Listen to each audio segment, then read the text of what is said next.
Hi, I'm Douglas Mason, President and CEO of Rainy Mountain Royalty Corp., RMO, on the TSX Venture Exchange. Rainy Mountain Royalty Corp. is a Canadian-based mineral exploration project generator. The company currently holds multiple property interests in Ontario with joint venture partners and is seeking further joint venture partners for other drill-ready properties in our portfolio. For more information, please visit our website at rmroyalty.com or call me at 604-922-2030. You're listening to HowStreet.com radio, available online at TalkDigitalNetwork.com. Welcome to HowStreet.com radio, the online source for market opinions. Here is Jim Goddard. My guest is Steve Saretksy. He's a Vancouver-based realtor. You can find online at SteveSaretksy.com. Welcome back to the show, Steve. Thanks again, Jim. What's the latest on foreclosure numbers, and are they in a trend? Yeah, it's a good question. I'm sure probably a lot of your listeners are curious, and I certainly have a lot of clients that are interested in tracking those. So I've just recently been pulling the data on some of that stuff. Foreclosures tend to be a lagging indicator, of course. Canadian banks tend to be, quite generous with allowing delinquent borrowers to essentially get caught up, and so that's why we tend to see a lower foreclosure rate in general. But if you look at the number of listings on a monthly basis in Metro Vancouver, they've actually been falling for the last number of years, and they actually recently bottomed in 2018, and they've started their increase or their ascent in 2019. So new listings are up, although they are off basically a record low base, and so it's obviously hard to foreclose in a rising market. So we've started to see now with not only the 20-year low in home sales, creating some liquidity problems, but also an inability to refinance because home values have been declining. So you've seen new listings for foreclosures increasing, and sales are still basically near record lows. With the rise in new listings, you'll start to see the foreclosure sales follow suit as well. Do increased foreclosures indicate economic problems ahead? Yeah, well, I think, again, the foreclosures are typically a lagging indicator. So if you look at sort of the U.S., those started to increase in 2007 and ultimately peaked, I believe, in 2009 or 2010. Yet prices continue to fall up until 2012. So foreclosures are definitely a lagging indicator, but they do signal, tougher times ahead. Obviously increases banks' loan loss provisions, so they'll tend to get a little bit tighter on lending, and that sort of thing. So it's certainly something to watch, moving forward. But as I would say right now, definitely, still very, very, very low numbers, in terms of, how many foreclosures there are out there. Bank of Canada rates seem to be on hold right now. One week we hear rates are going to go higher. The next week rates are going to go lower. Are there signals you're watching for to get an indication of where these rates are likely to head? I think a lot of it is just lingo in the sort of Bank of Canada's speeches, particularly their monetary policy reports. So if you look at that, you're usually watching the U.S. Fed. They're kind of the lead central bank, and generally speaking, the Bank of Canada will follow suit. But just looking at the Bank of Canada, they've been arguably, surprisingly, the most hawkish central bank, I think, in the entire world lately.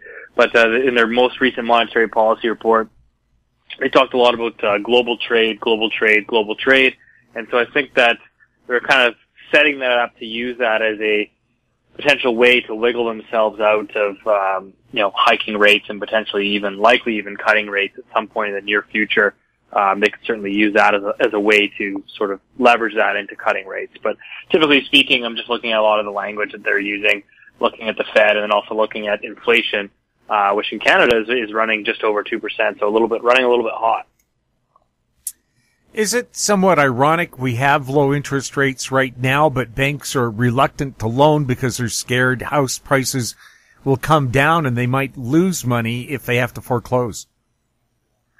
Yeah, I think, that's the thing, right? You can lower you can lower interest rates, but at the end of the day, banks have to have not only a willingness to lend, but the borrowers actually have to have a desire to borrow, right? So you can push rates, down to zero, but at the end of the day, you can't force people to borrow money. And at the end of the day, there becomes sort of like a debt saturation limit where, there's only so much debt that households can take on where, just throwing more debt at the problem doesn't really do anything. It's really just akin to sort of pushing on a string. And that's certainly what we've seen. If you look at Japan, it's had basically negative rates for the last 20 years, and there really hasn't been any sort of stimulus from that. Same sort of thing seems to be happening in the Eurozone as well. It's just, again, you can lower, rates, you can make negative rates, but at the end of the day, there's only so much that they can do. We'll have more with Steve Saretksy right after this. Avon Resources Limited is a gold exploration company with significant projects in British Columbia and the Yukon, trading on the TSX Venture Exchange, symbol ABN, and the OTCQB, symbol ABNAF. Surrounded by world-class gold deposits and mines, Avon's 23,000 hectares Forest Kerr Gold Project is located in the heart of the Golden Triangle in northwestern BC. For more information, visit us at avonresources.com. Grand Portage Resources' Herbert Gold Project in southeast Alaska highlights increased gold resource, indicated and inferred, of 860,000 ounces, in excess of 10 grams per ton gold. Expansion drilling is planned on the Herbert Gold property for the summer of 2019. Grand Portage Resources trading symbols are GPG on the TSX Venture, GPTRF on the OTCQB, and GPB on Frankfurt. For more information, please visit our website, grandportage.com. Welcome back. We're speaking with Steve Saretksy. Steve, what are you hearing on the street? Are people still talking about real estate? Yeah, certainly not as much as I recall a couple of years ago when, every sort of coffee shop that you went into, everybody was talking about real estate and how much money they had made and, multiple offers and, coffee shops are littered with what seemed like realtors and mortgage brokers, in nonstop meetings working on contracts right next to you. But I think right now there's Vancouver at least is always a real estate centric city, and I think that there's certainly still a lot of talk about real estate, but not even close to the buzz that we had a couple of years ago when it seemed at least I can say for myself is I was probably having a new media request probably every single day, whereas now maybe you get a media request once every couple of weeks. We'll have more with Steve Saretksy right after the break. Hi, I'm Douglas Mason, President and CEO of Magnum Gold Corp, MGI and the TSX Venture Exchange. A 2015 drill program on the LH property intersected several high-grade gold intersections, including 11 meters of 20.66 grams per ton gold. Additional drill targets on the LH property have been identified by a 2018 drone airborne magnetic survey to further evaluate a pyrrhotite-enriched gold-bearing system. Please visit our website at magnumgoldcorp.com. Don't miss out. Stay informed. Receive the HowStreet.com weekly recap with thought-provoking podcasts, radio, and articles delivered to your inbox. Sign up for the HowStreet.com weekly recap on our homepage at HowStreet.com. Welcome back. We're speaking with Steve Saretksy. Steve, what are developers doing with projects that are due to begin construction or begin pre-sales? You're starting to see them shelve some projects, so basically you have to look at it in the way the risk reward. A lot of it depends on the developer's financial situation. So you're looking at it from a developer's perspective is they're about to launch, say, a pre-sale. The bank says, okay, well, we want you to pre-sell 60% of the building before we give you construction financing to go ahead. So these guys are saying, okay, well, we have, per the Real Estate and Development Marketing Act in BC, we have 9 months basically to pre-sell 60% of the building. Do we feel that we can reasonably sell 60% of the building in 9 months, given how, slow sales are and how soft the housing market is? And if we feel we can hit the 60%, do we feel that we can sell it at the price point that we need to actually make some profit while also, hedging some of our risk and some of our downside? So I think a lot of developers are starting to weigh out these pros and cons, and they're deciding that, we better not launch. We better put this project on hold. And a lot of them are saying, well, let's try next year. We'll reevaluate. And And so a lot of it comes down to how long, what's the developer's position? Did they buy the land all cash? How long ago did they buy the land? How long can they sit on the land? If they recently bought the land, 1 or 2 years ago and they financed that purchase, then obviously the holding costs can be very burdensome. And, so they might just try to push ahead and build anyways, or they might just, have to, give up the land and take a loss, on the land purchase to begin with. Are people starting to leave the real estate industry in BC? What's interesting is, to be honest, the numbers haven't really declined in terms of the number of licensees in the real estate board of Greater Vancouver. I think part of that is because realtors have to renew their license every 2 years. So a lot of these guys, they already have their license. They may as well just sort of hang on to it. But I think what you're going to start to see is realtors will decide not to renew their license because it is a costly fee to renew their license. So once those 2 years expire, they will choose not to renew their license. And interesting stat is, so far through the first 6 months of this year, so as of end of June 30th, per the past real estate board's president, he actually put out a note the other day saying that of the 14,000 realtors in Greater Vancouver that are licensed with the real estate board, only 4,000 of them have actually done a deal year to date. So you have basically 10,000 realtors up to 14 that haven't done a deal through the first 6 months of this year. So I think that should kind of tell you where, not only a lot of the volumes are going, but also the sort of state of the industry. What about the morale in the business? Do they feel there's going to be a turnaround soon?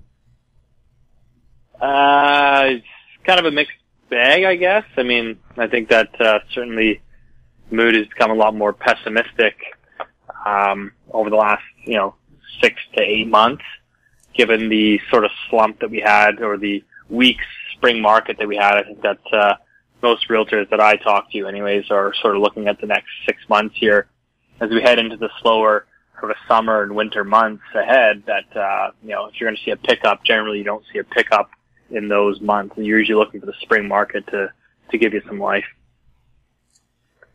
What can people do in the industry to guide and keep house and home together while you're waiting for sales to pick up?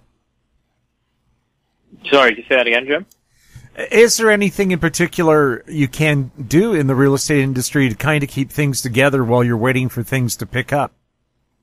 I don't know. I mean, I've heard of, some guys picking up part-time jobs and, sort of odd jobs here and there, but I really can't speak specifically, to any sort of realtors or anything like that. You certainly just hear, the odd anecdotal story that, this person is leaving the business, or this person's picked up a part-time job, or they're looking for jobs. So that's kind of what you hear. And, I certainly think that, given that, year to date, we have had basically a 20-year low in home sales and basically, a record 14,000 realtors licensed.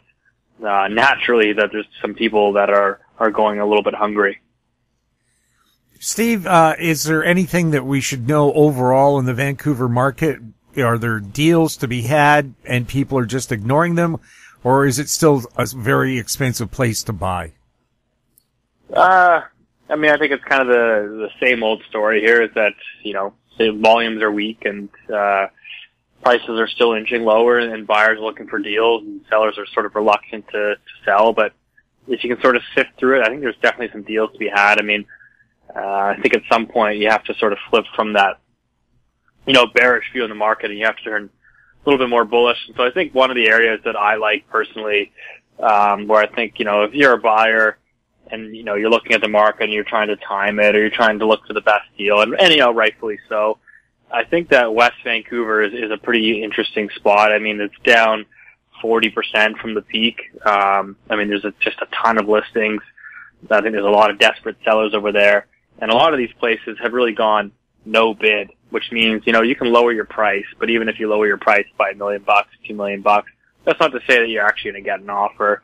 So I think that, from a buying perspective, I think that people are really looking for, bargain hunting. I think a lot of that is in the high-end luxury market. Steve, thank you so much for chatting with us. Thanks a lot, Jim. Always a pleasure. My guest has been Steve Saretksy. He's a Vancouver-based realtor. You can find him online at stevesaretksy.com. If you have any questions for Steve or any of our other guests, you can send them to info@howstreet.com. Find us on Twitter @HowStreet, our YouTube channel, Talk Digital Network. I'm Jim Goddard. Thank you for listening. Comments made on HowStreet.com radio are an expression of opinion only and should not be construed in any matter whatsoever as recommendations to buy or sell any financial instrument at any time.